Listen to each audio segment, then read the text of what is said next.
Sonic the Hedgehog is a series containing a deceptively deep and powerful narrative. Its story stretches thousands of years across 27 games. These 27 games chronicle a surprisingly consistent overarching story with a strong continuity. It is the collaborative effort of dozens of writers who work together to leave threads for one another to weave into a beautiful tapestry. I've found that not many people are aware of the depth of the series, so I'd like to recount this story, this Homeric epic to you, from the beginning to the very end. Now, without any further ado, my name is Postrek, and this is the story of Sonic. Part 1, Before the Blue.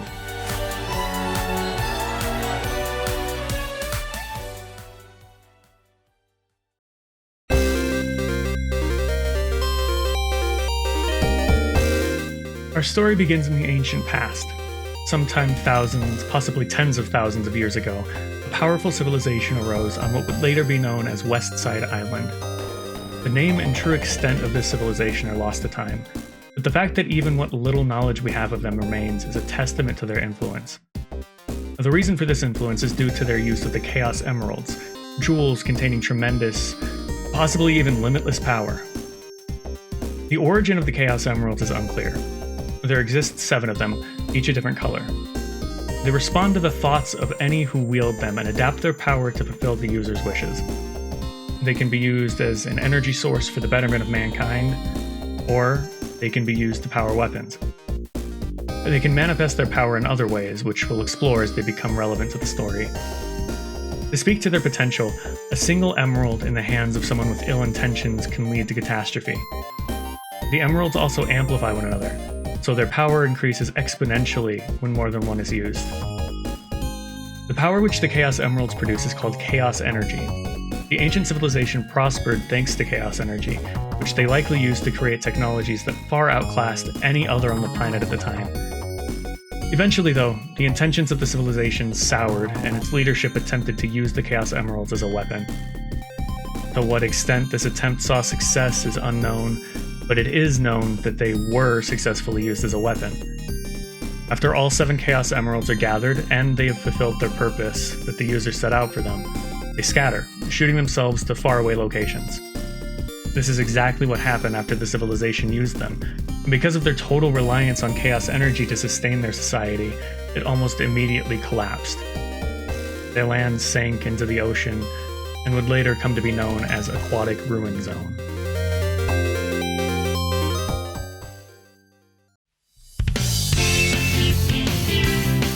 Now, before we get any further, I'd like to lay out the method that I used to put this timeline of Sonic together. I looked into every game in the Sonic franchise to figure out which should be considered canon for the overarching story. Priority was naturally given to the mainline console games. Now, due to the definitive ending point present in Sonic 06, it's the final part of the story.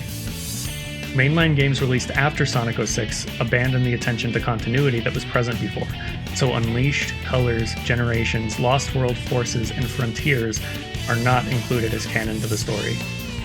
Any spin-off or side game that clearly doesn't have anything to do with the story, like Sonic Team Racing or Sonic Shuffle, is not included.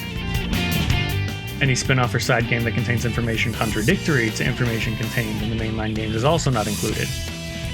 Only video games are included, no other media, including comics and cartoons. But supplementary material is considered. By supplementary material, I mean game manuals, game boxes, promotional materials, and certain books like The History of Sonic the Hedgehog and Sonic the Hedgehog Encyclopedia, which elaborate on the games in an official capacity. In cases where an English manual contradicts a Japanese manual, the Japanese version will be taken as canon. Now, this leaves us with 27 games, which includes all of the following titles: Sonic the Hedgehog, Sonic the Hedgehog 2, Sonic the Hedgehog 1 and 2 for the Game Gear, Sega Sonic the Hedgehog, Sonic the Hedgehog CD, Sonic the Hedgehog 3 and Knuckles, Sonic the Hedgehog Triple Trouble, Knuckles Chaotix, Tails Adventure, Tails Sky Patrol, Sonic Blast, Sonic Adventure 2, Sonic Advance, Sonic Advance 2, Sonic Battle, Sonic Heroes, Sonic Advance 3, Sonic Rush, Shadow the Hedgehog, Sonic Riders, Sonic 06, Sonic Rush Adventure, Sonic Riders Zero Gravity, Sonic Chronicles The Dark Brotherhood, and Sonic the Hedgehog 4.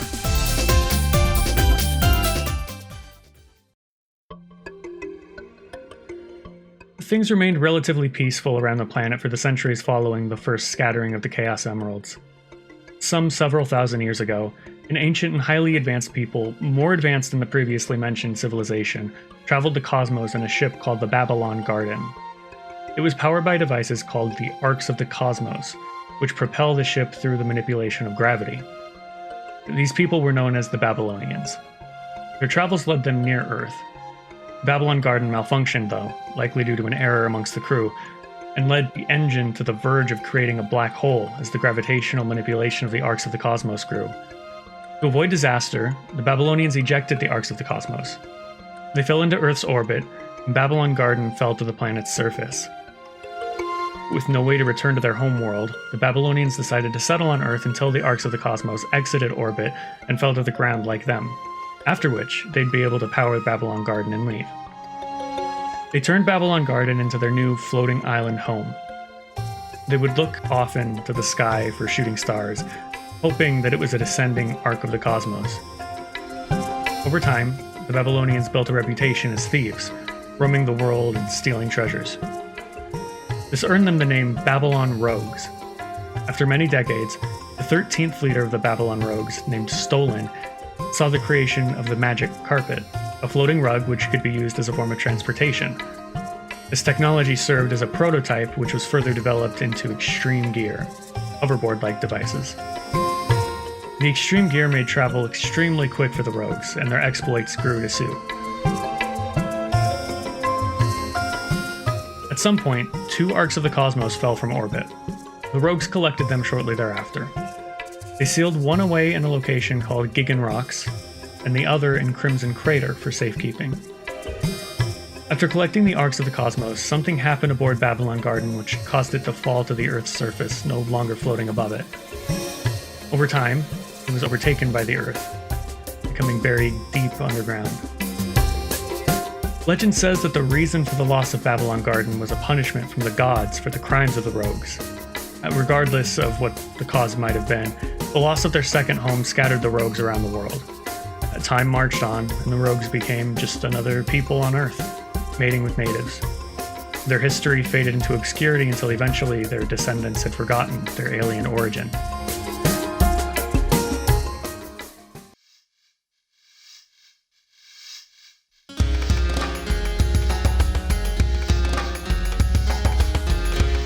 Generations passed, and new civilizations rose. Between 3,000 and 4,000 years ago, 2 of the most prominent were Echidna clans, called the Knuckles clan and the Nocturnus clan. The Nocturnus clan boasted very advanced technology, while the Knuckles clan had collected all 7 of the Chaos Emeralds, which they placed in the Altar of Emerald, a large structure not far from their capital. A huge jewel called the Master Emerald rested in the center of the Altar of Emerald. The 2 clans' most prominent leaders claimed their titles at roughly the same time. The Knuckles clan was led by Chief Pachacamac, and the Nocturnus clan was led by Imperator Ix. Early in their history, the Knuckles clan created giant rings, large devices which utilize a crystallized form of the Master Emerald's energy. The primary purpose of the giant rings is transportation. They're essentially portals. Passing through a giant ring will teleport you to another giant ring.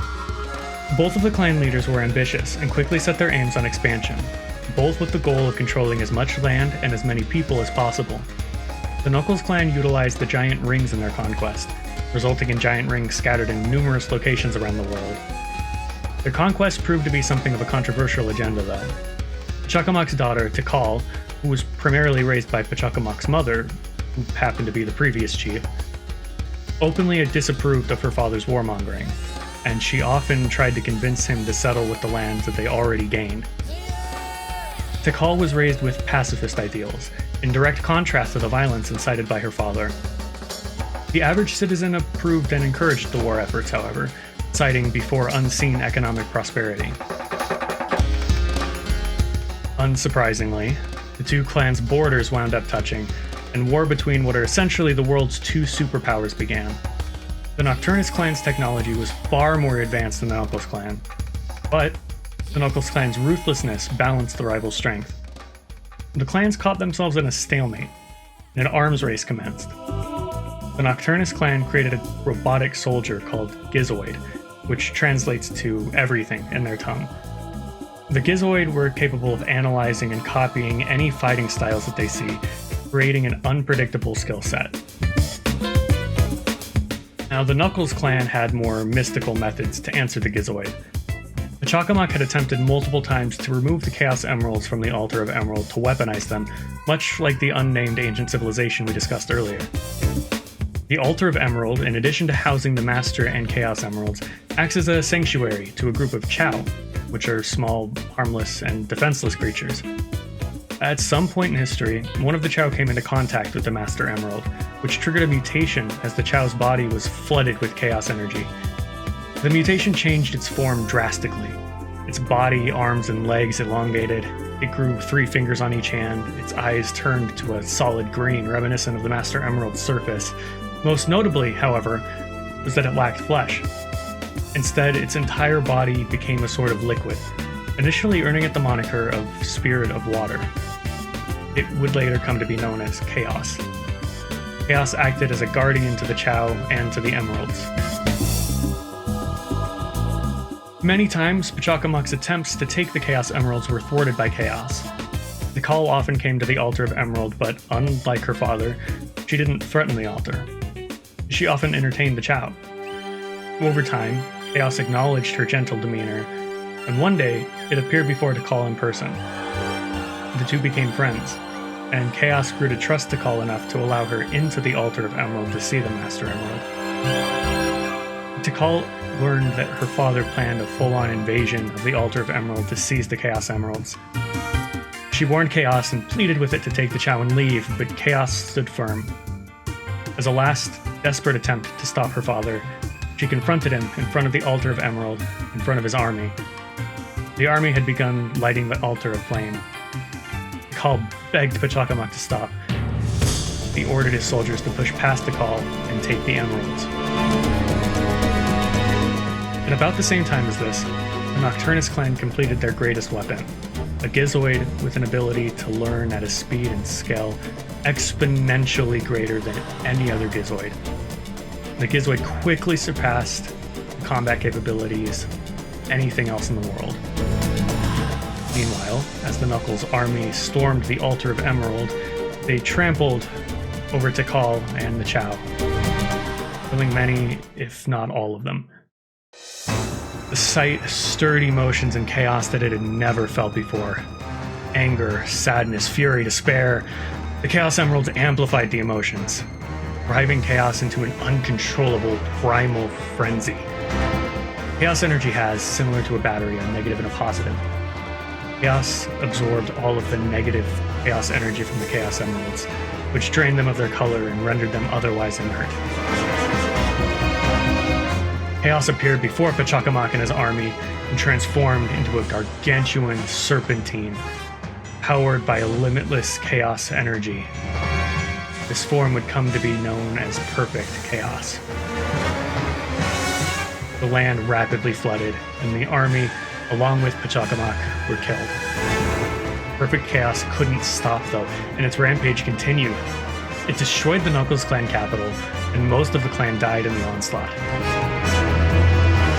Once Tikal recovered enough to comprehend the tragedy her father's greed created, she made her way to the Master Emerald. She recited a prayer taught to her by her grandmother. This triggered a reaction in the Master Emerald, and its true purpose was shown. The Master Emerald existed to neutralize the power of the Chaos Emeralds should they become uncontrollable. Before the terror spread beyond the Knuckles clan's borders, the Master Emerald sealed chaos inside of itself and restored the negative energy and color to the Chaos Emeralds. As a byproduct of the process, Tikal's body was destroyed, and her consciousness was sealed in the Master Emerald with chaos. Having fulfilled their purpose, the Chaos Emeralds once again scattered. During the Perfect Chaos incident, a cosmic event that defies all logic occurred in the Nocturnus capital of Nocturne. The city was suddenly, violently, and inexplicably ripped from the earth. The city, along with every member of the clan and every Gizoid save the strongest, disappeared. This strange occurrence would be called the Argus event, because the citizens reportedly heard something that sounded like a whisper saying Argus when they were transported. The Nocturnus clan found itself in a horrible cosmic hellscape called the Twilight Cage. The horrors of the Twilight Cage forced the Nocturnus clan to adapt quickly and survive. Other civilizations from other dimensions had also been transported to the Twilight Cage, but it's unclear as to when the others ended up there. Under the command of Imperator Ix, the Nocturnus clan rose to become the seat of power in the Twilight Cage through alliances, conquest, and subjugation. Time flows strangely in the Twilight Cage, however, so the following 4,000 or so years on Earth were only a few years or decades for the Nocturnus clan.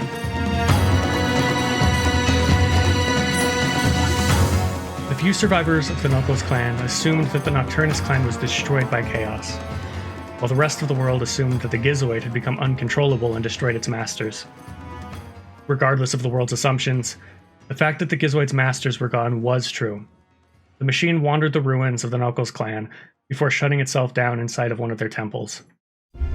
The surviving Knuckles clan members made a vow to never allow any tragedy like the Perfect Chaos incident to ever happen again.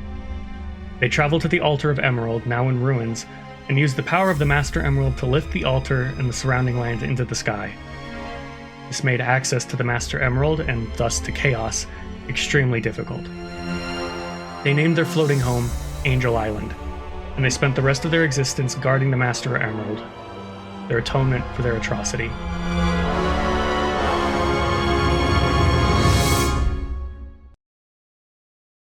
Roughly 2,000 years after the downfall of the Echidna, a certain comet passed by Earth for the first time. It was called the Black Comet, and it served as the traveling home of the Black Arms species. Their leader, Black Doom, observed Earth closely and began laying the foundation for a future plot to use the population of the planet as livestock. Black Doom transported several holy sites onto Earth inside of Glyphic Canyon. These buildings, which looked like ruins not uncommon around much of the planet, were actually airships, but they were inactive at the time of arrival. As an aside, it's likely, though there is no direct evidence to support the claim, that the Black Arms surveyed more planets than just Earth, and it's also likely that they began similar plots to harvest the natives. But from that point onward, the Black Comet traveled the same path, which looped every 50 years. Several centuries later, a new world superpower emerged, the United Federation. Later, an organization called the Guardian Units of Nations, or GUN, was formed as a neutral, centralized military force whose purpose was to protect nations impartially from domestic and foreign threats, as well as to protect the world from any threats beyond the planet.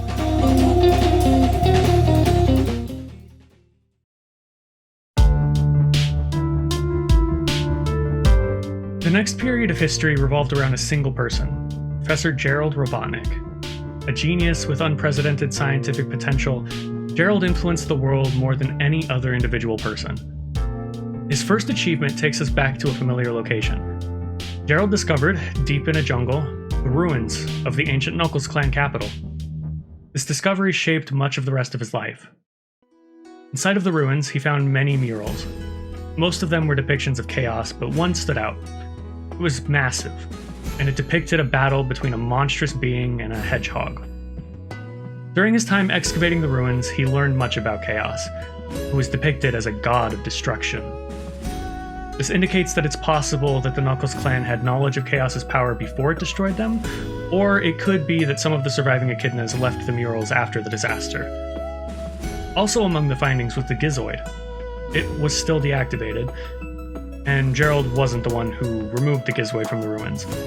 It was likely an assistant or a student studying under him. Regardless, it was placed in a warehouse and some number of researchers studied it, but it remained dormant. Some years later, Gerald stumbled upon the Gizoid while in the warehouse. He initially wrote the machine off as inoperable, but nevertheless, he studied it on the side. At this point, the primary focus of Gerald's research shifted to the Chaos Emeralds. At some point, he procured one of the Chaos Emeralds for his research. The Gizoid, when it was in proximity of the Chaos Emerald, reacted. It powered on. Gerald concluded that the fourth great civilization, or the Nocturnus clan, was destroyed by the Gizoid. The Gizoid had lost the combat information it gathered in ancient times, so it began watching Gerald and imitating his movements. The United Federation commissioned Gerald to create a design for a Space Colony Ark, to serve as a dedicated research facility. After some time, he handed them his finished blueprints and construction began.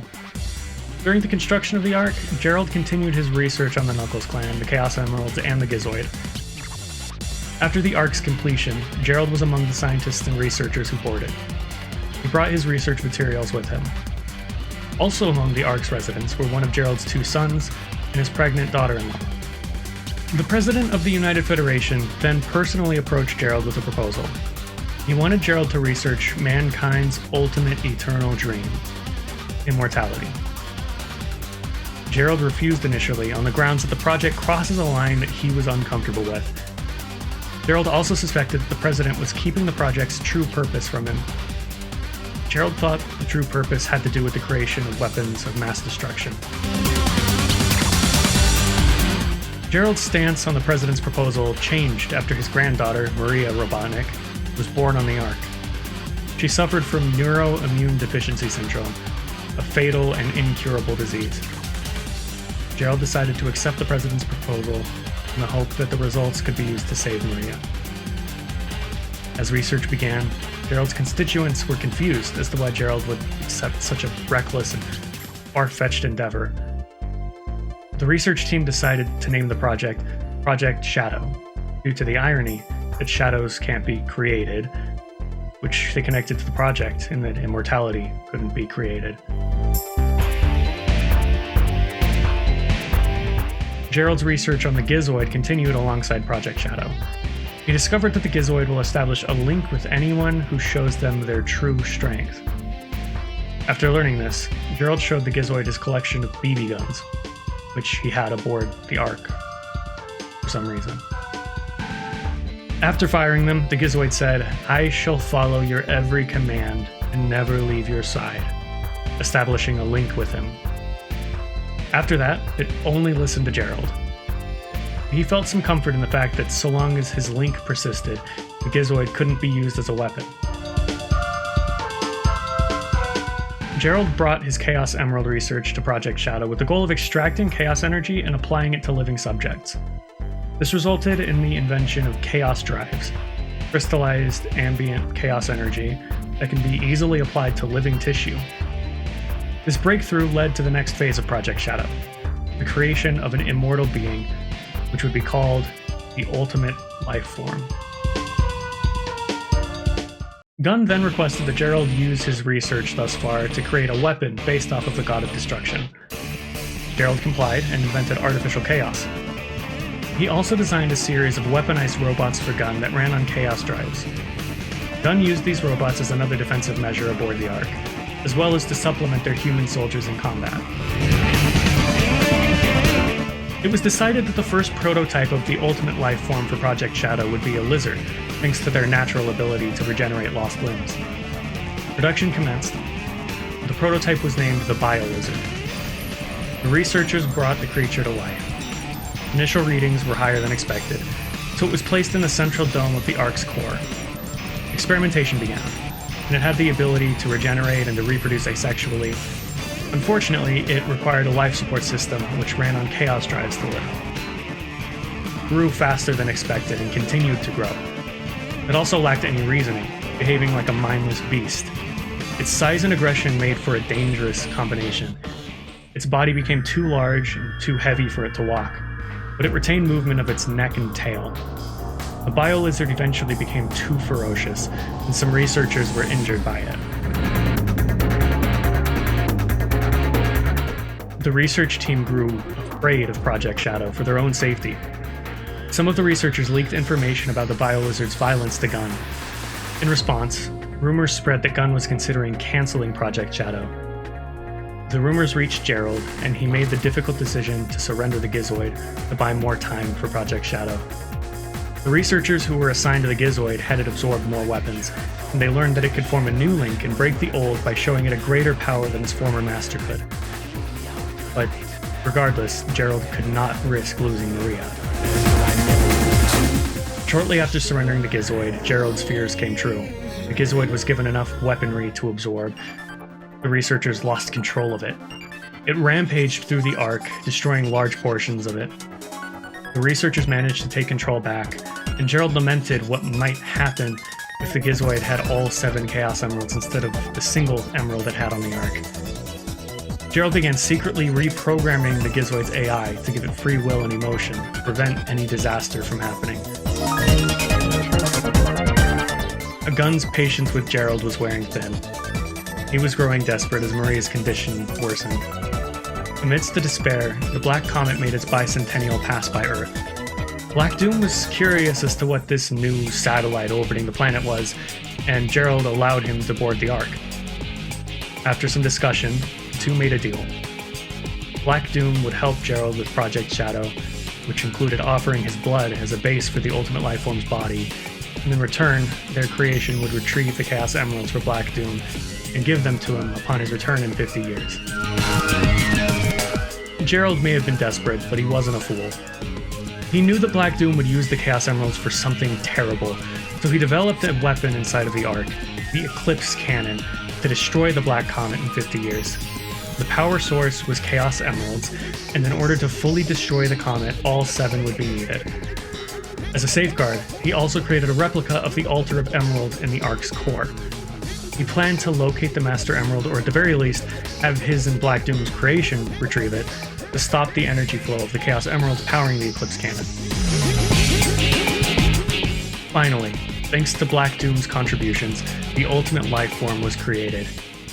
He was made in the image of the Hedgehog on the Knuckles Clan mural, and he was named Shadow. Shadow the Hedgehog. Due to his early exposure to the Chaos Emeralds, he had a natural affinity with their power. To prevent any potential trouble with this, Shadow was outfitted with power inhibitors, which looked like golden bracelets. Shadow was introduced to Maria shortly after he awoke, and the two quickly became inseparable.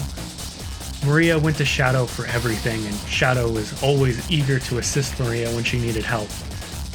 They often gazed out of the window together, admiring the planet below.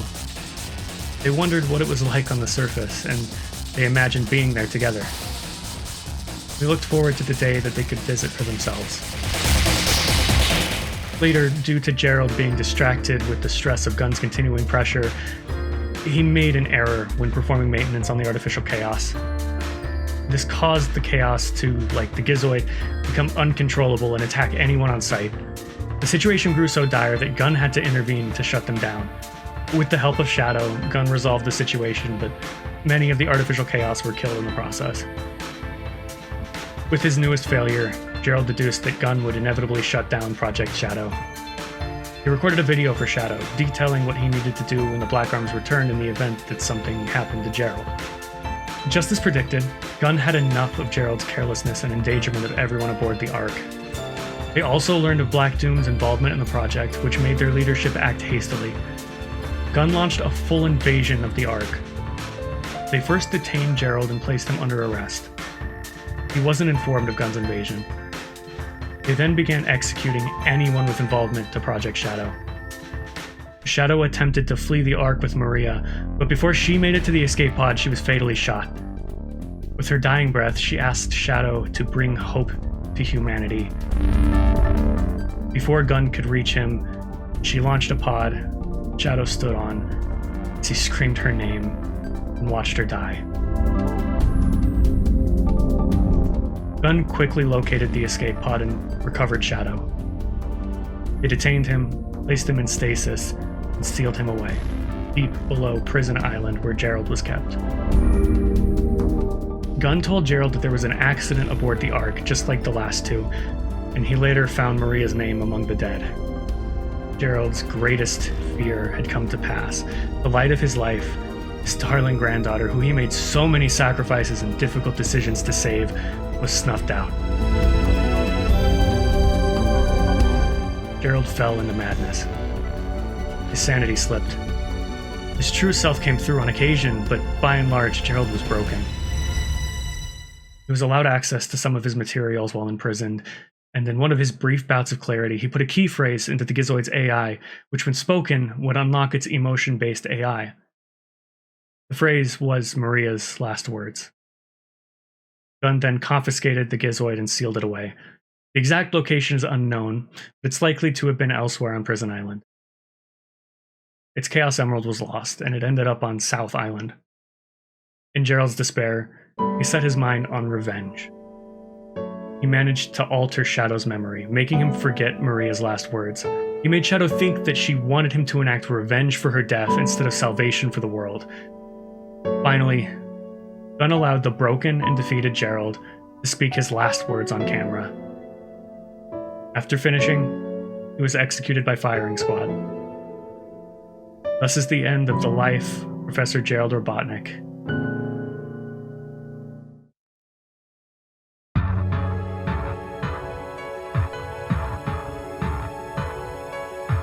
Decades later, in the Principality of Soliana, the country's duke began the Solaris Project.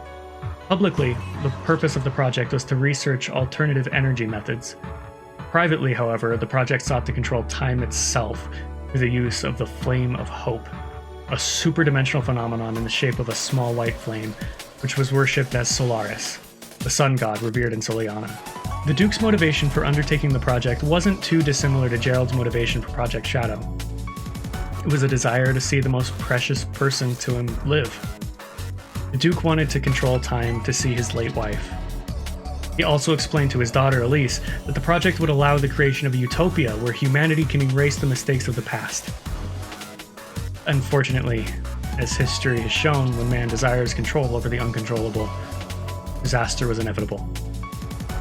Aquatic Base, the location of the project beneath the Soliana Palace, suffered a spatial meltdown in the control room, causing an explosion that killed most of the project staff and fatally wounded the Duke. The explosion also split Solaris in two. One, a mass of inky darkness, and two, a ball of flame. These were known as Mephiles, which contained the mind, and Iblis, which contained the power, respectively.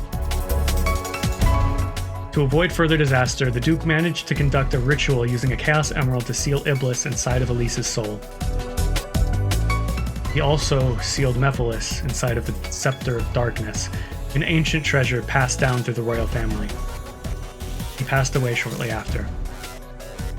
The Soliana government covered up the incident and the project itself by destroying the palace, preventing entrance to Aquatic Base. The Scepter of Darkness was recovered, and Elise became the ruler of Soliana. The Duke's Chaos Emerald ended up lost and found its way to South Island. So goes the prologue to our story. And these are the events that lead to the introduction of the Blue Hedgehog.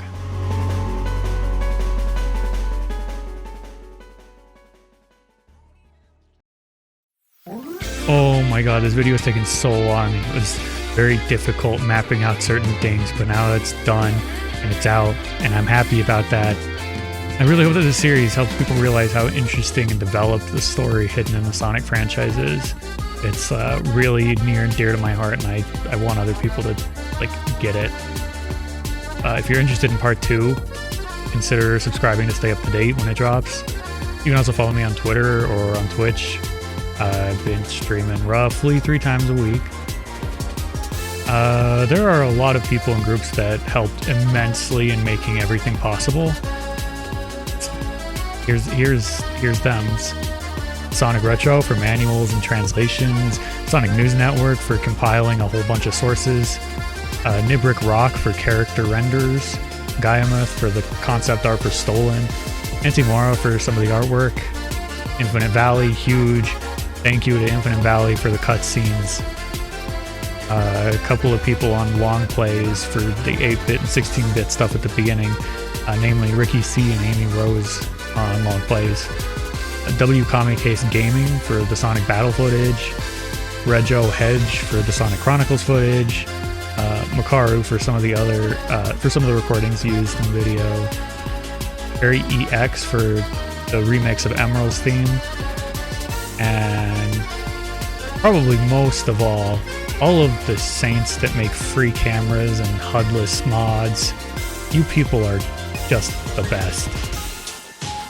Anyway, that's all I got. So, thanks for watching, and bye.